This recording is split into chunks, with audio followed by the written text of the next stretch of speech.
Sup, YouTube? This house belongs to legendary cryptid known as El Gurgolino. And from your comments, you told me it's some sort of nocturnal being. Probably fake, but oh my god, what is that? What are you guys doing in my house? Help, it's got me!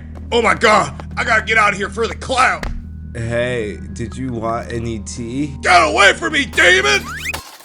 Hey! No, away from me, don't put your hands on me, no! So you're telling me that you aren't a cryptid? No, I'm just a nocturnal man working the night shift. So I haven't seen the sun in 3 years. See?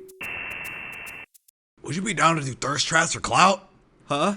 But for the last 3 years of my life, I became a nocturnal being due to my fiance's job starting her in the cryptid hour. And I will say, my body rejected this change, as my whole life, I was an elegant morning dove. Hey, you gonna eat that? The first few nights were awful. It felt like I was pulling an all-nighter for 3 days in a row. But this was probably due to the disruption of the circadian rhythm. It's how your body changes physically and mentally, or behaviorally, over a 24-hour period, and as one would put it, I was instantly reaping the benefits of no sun. I obtained new powers such as extreme sleepiness, decreased alertness, and problems making decisions. If you're bald, what hair color do they put on your driver's license? Mom, look, it's a cryptid! Honey, it's not nice to stare at the elderly. Although in all this tiredness and feeling like death, there was a calming feeling. The quietness of the night was oddly calming, and not having your phone or Discord blow up made work a lot easier for distractions. Then after a solid nights of work, you got to rest as the sun rose. You know what? I could get used to this. My grandma thought it was her civil duty to babysit 6 different kids each day. So they would constantly be fighting and crying over everything while my grandma tried to double down and cook, leading to double the noise. And if you thought you were safe on the weekends, oh heck nah, my daddy was home, alright? And on top of this, he liked to mow the lawn, and the lawn was next to our window where we slept. Days became weeks of no sleep as I was becoming unstable with caffeine barely even making a dent. Everything was affected, and people would be like, oh, just do some physical exercise. And I'll tell you, that wasn't the answer either, because even trying working out, the fatigue felt like my heart was gonna explode. It felt like there was no escape. Even trying to go outside was a struggle, because every season for some reason had its own challenge. Winter was too cold, fall had allergies, spring had rain and mosquitoes, and summer had mosquitoes. But there was one good thing about being a night shifter that gave me peace of mind. That's right, baby. My favorite pastime, late night snacks. It was honestly nirvana trying to drive to the grocery store. Nobody was on the road, nobody even in the store. It was perfection. Sir, the target is in sight. Stay down, punk! Life felt like hard mode because COVID decided to blind us out of nowhere, forcing every single grocery store to close at midnight. Hey, it's okay, we'll figure it out.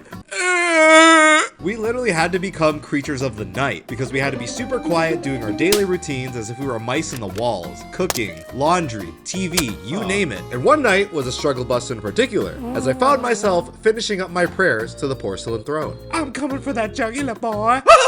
I slapped the spider off my shoulder, launching it into an unknown area of the bathroom, and let me tell you, that spider was about this big. Hey man, that's pretty tiny. No, you. And as a man who does not like spiders, I was freaking out in silence. And you're probably over there just saying, let it go. And I say heck no, because this room was tiny, meaning it could camp out and wait to crawl on me whenever I have to let the dogs out again. Like God forbid it held me hostage during my holy time. But then I caught him schmooving. So I reeled back with a tube from a paper towel roll and the little 8-legged monster ended up squirming out because I was too scared to hit it hard enough to wake up my family members from the noise. So began the delicate dance of man versus spider, which lasted a whole entire 40 minutes until he evades my vision for a good 5 minutes, with paranoia seeping in. Bippity boopity, that jugular's mine to scoopity. This ain't the end of me.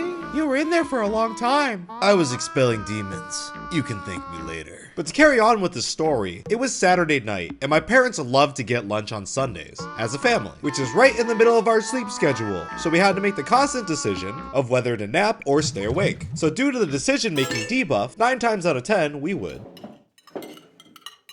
Yeah, we chose to stay awake and just exist as humans. But just know, you night owls that can do this and live effectively, I respect the hustle. But it ain't for me. On top of this, I got really cracked at gaming because I would play during the hours known as demon hours, where the really sweaty players game. And after experiencing a whole entire lifestyle shift, I escaped the dark by staying up, looking at houses, and we finally won a place of our own, and we could truly find out what peace really was. I literally remember the first night after moving in, we slept for 15 hours. It was crazy. And a year later, she escaped the night shift, so I had the chance to become human again. And man, did it take some time to adjust. But when you finally get the chance to open up your eyes and see the sunrise, you finally learn that the sun was trying to kill us the whole time. Like, don't you even know that being outside for 10 minutes without sunblock is dangerous? I don't see the moon trying to kill me. But for real, I really felt like I was healing from a haze that was clouding my head for so long.